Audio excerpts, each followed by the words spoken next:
Hello and welcome to a BoredGamer Channel update for May 2019. It's obviously going to be somewhat Star Citizen centric, as that's what I cover on the channel, and we'll be looking at the new giveaway and the giveaway winner from last month, the BritizenCon stuff, VR, because I bought myself a, well, let's save it until I talk about it, my opinion on the Star Citizen Forbes article and what I am shilling for this month, amongst some other things, some changes to the channel going forward, stuff like that.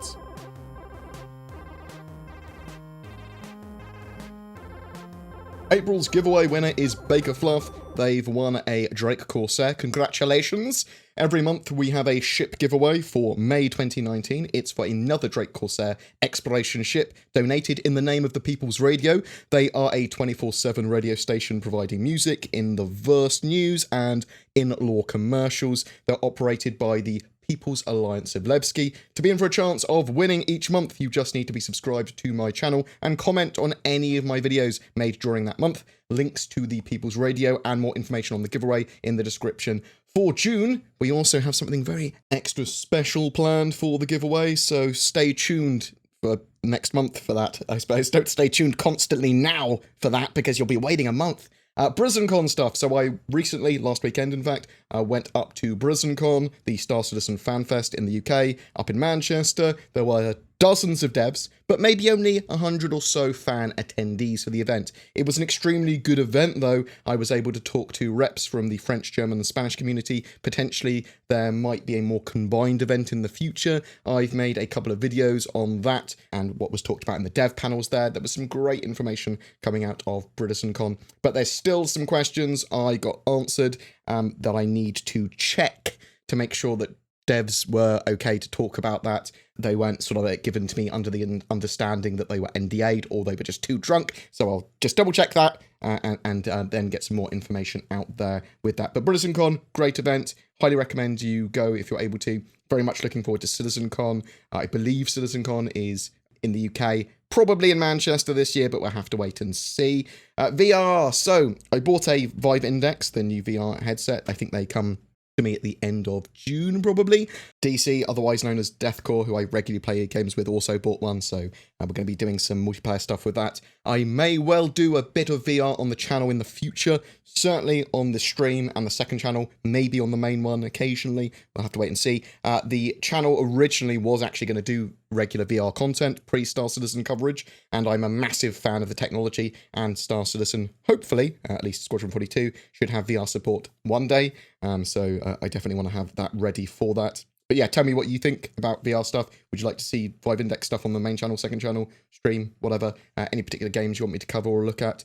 The Forbes article. So this has created a bit of polarization in the community. There was recently a Forbes article on Star Citizen, and I am in the opinion that I thoroughly disagree and dislike a lot of what was in that article. I feel, and at least it is my opinion, that there are mistakes, exaggerations, odd implications, old rehashed news, and it's incredibly biased toned, referring to some Star Citizen backers as believers. There's lots of irrelevancies to the game's development, and that sort of stuff I cover on my channel. I cover the game's development, news on the game. I do want to cover all elements of Star Citizen, but I looked at that and went, shall I do a summary of that? Oh, and I read it and I saw like irrelevancies. It talks about his previous ex-wife. It talks about Chris being currently married to Sandy, but there was issues before. A lot of stuff that is, I believe, genuinely irrelevant to the project and to what they're doing now. They're quite far past, has no real bearing on anything they're doing for Star Citizen today.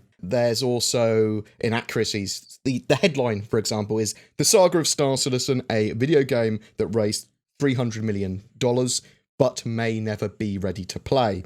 So the game hasn't raised $300 million to start with. It's $224 million from crowdfunding, $46 million from private investment. That's $270 million, though they do later say that it raised $288 million in the same article. And I suppose that if the funding calculator doesn't include subscriber fees, then it could be as high as $288 million. But that's still $12 million short, and it's fine. Let's just round up. It's fine. Just $12 million. Nah, not much. Maybe never ready to play as well. So there's two things with that statement. You can say that about any game that is being developed. We don't know the future with certainty. They might have well said Star Citizen could solve Brexit woes in the future. It's unlikely. the other thing is, it is playable for a large amount of the player base. That's also fun. It's in alpha and buggy as hell. So it's just sort of like the slant and the tone of it I just disliked. There were unrelated specialists talking in the article from different game studios saying they disapprove of the way Star Citizen's being developed, or Chris Roberts, the way he manages things like that. I mean, they said that they talked to 20 devs that had previously worked for CIG, and they used tiny little clips of conversations and interviews potentially taken out of context with those unnamed devs as well. I'm a massive Star Citizen fan. Let's get that totally straight. But I do feel that they cherry-picked old info and previous issues that the company may have had in the past and mixed them with personal history of Chris and Sandy and people that doesn't really have any relevance now to how the studio is currently run. I had to check and reread it to make sure I wasn't being overly biased in my dislike of the article, but I suppose it's sort of like my choice to dislike it or not. And some people could definitely argue, yes, you're just being overly biased, you don't want to make a summary of that in full, but I don't think I was, personally. I mean, it's hard to tell, isn't it? Let's be clear, everyone has a bias. Identifying them and making them transparent helps when making informative pieces.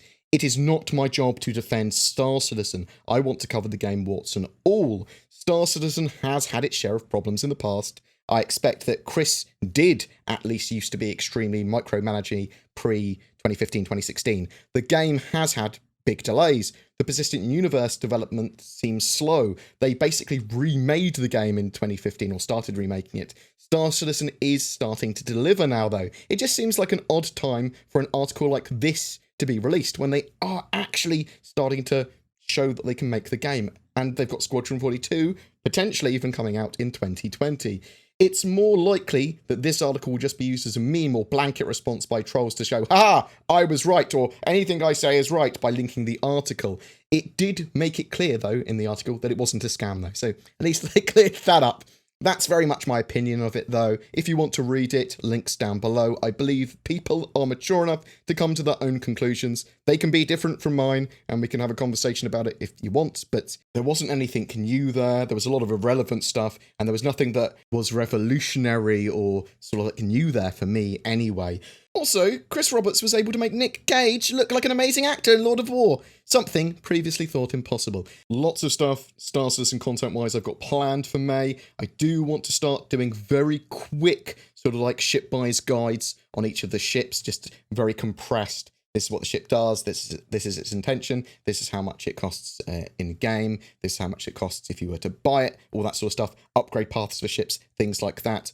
I've started playing Star Citizen a lot more during the day again for 3.5. Anyone that is on my Discord when I am playing is typically more than welcome to join me, unless I'm recording for a very specific purpose beyond just B-roll and general gameplay. If you have an event your org is doing as well, or you're doing, please give me a poke as well. If I'm able to make that, I would happily love to join you. I want to run the channel a bit more community-driven with content, though a core of the channel will always be Star Citizen news. I want other topics like what orgs together, particular gameplay loops and mechanics, all to be influenced by viewers, Patreon, channel members, all that sort of stuff. And I do want to do gameplay videos. There is a limited amount I can do each Star Citizen patch that would be interesting when it comes to gameplay, because the gameplay, unless it's pre-organized, might not be engaging enough beyond a few hours of videos. It does get better with each patch, though, admittedly. Alpha 3.5 has had some big changes, but suffers from the servers not being able to support the entire gameplay area that the Stanton system now is, with over 45 clients at once, it seems to me. And this leads to a lot of sort of like rubber banding and degradation on the servers, stuff like that. However, because I play typically during the days, I don't really see much of that in my time zone in Europe, so it's not something I suffer from that much. Some personal stuff. I, up till recently, for over a week, had been incredibly anxious and depressed, worryingly, can't even words anymore, worryingly so. But I do feel a lot better now. As I'm bipolar, that sort of thing comes and goes, but I always know it's going to get better, which is something awesome that I can always rely on. I worry about the most odd things as well, from my house being robbed, to going blind, to my plane crashing. Being unable to get home really frightens me as well. And I've realised something as well, that I've dealt with my mental health by making my world as small as possible so that I could have the most control over it. Unfortunately, that also has the effect of anything that disrupts that sort of like world that I've created is disproportionately larger as a problem than it otherwise would be. I'm going to go out a little bit more, socialize a little bit more, do a bit more exercise, see friends a bit more, try to travel a little bit more, try to expand my world a little bit. And I hopefully will see things affect me less if something weird happens. My dad is doing well as well, for people that keep on asking. He has decided not to go through chemo anymore, though. He's decided to stop that. Hopefully the cancer shouldn't come back. We will deal with it in the future if it does, but there will be options. So thank you very much for all the messages of love and support, whether they've been for me or my father. Thank you genuinely. Employee stuff. So something I've talked about a lot is getting Zin to work full-time for me. She's a girl that I play games with very regularly. She's DC's girlfriend, and I'm going to be getting her to do largely editing for me, but it enables me to make more Star Citizen videos, streams, articles, as well as some stuff, maybe like do some VR stuff like Boneyard and play some other games like Rust, Apex, Borderlands 3. That sort of stuff, in addition to everything else. So I'm planning to expand Star Citizen content and potentially play some other stuff on stream. It's not like I'm going to be dumping loads of random things on the main channel. It will be quite community-driven, anything that I make gameplay content-wise, though. So bear that in mind. I will try and either get people involved or help decide what to cover. Although Zin is going to be focusing on editing, I suspect that we will be making videos together quite a lot. So hopefully people enjoy her voice on the channel, and there is the potential that she could make some videos on the channel, on the main channel for Star Citizen in the future as well, based on how people enjoy her content, I suppose. The shillings. So stuff that I'm shilling for this month. If you're looking for a gaming PC or to upgrade, then instead consider Shadow Cloud gaming PCs. I've been championing them, I can't words again, them for a while, which basically the service is a subscription service that leverages your internet connection and a data center to turn any device, like a PC or phone or tablet, into a powerful Windows 10 gaming PC, and it constantly gets updated and that sort of stuff as well, so you don't have to keep on buying hardware or anything. It's, as I said, a subscription service. Shadow works better than ever with Alpha 3.5 for Star Citizen. Both Shadow and Star Citizen do seem to be getting better every quarter as well. If you are looking for a VPN, a virtual private networking service, I use NordVPN. It is mega cheap and allows me to upload, play games, browse, all that sort of stuff that you want to VPN for, with more privacy and security. For both of those, there are links below. Use the code BoredGamer to receive discount on either. 75% off NordVPN. Ooh, look at the shillings. BoredGamer is supported by its community via Patreon, the YouTube join button, subscribe star, Twitch, direct donations. A massive thank you to everyone that goes that extra mile to support me. It genuinely does help. Just like everything, links are below for people that would like to get involved with that too. I do want to encourage people that want to anyway to check out Patreon or the YouTube button, as I hemorrhage a lot of supporters with January and February lulls and with previous problems that Patreon has had or caused.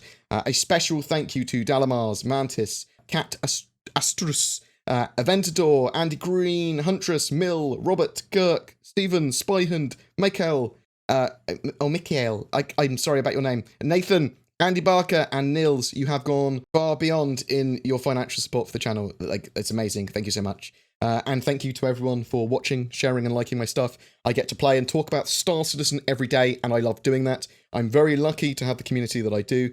But as I said, if you want me to cover something or you want to give feedback on something, I can only evolve if you tell me. Drop me an email on contact@boredgamer.co.uk or come say hi in my Discord, discord.gg/boredgamer. I will try and answer you as quick as I can or get back to you or take your feedback on board where relevant. Thank you very much for listening. Please take care, guys, and hopefully one day I'll see you in the verse.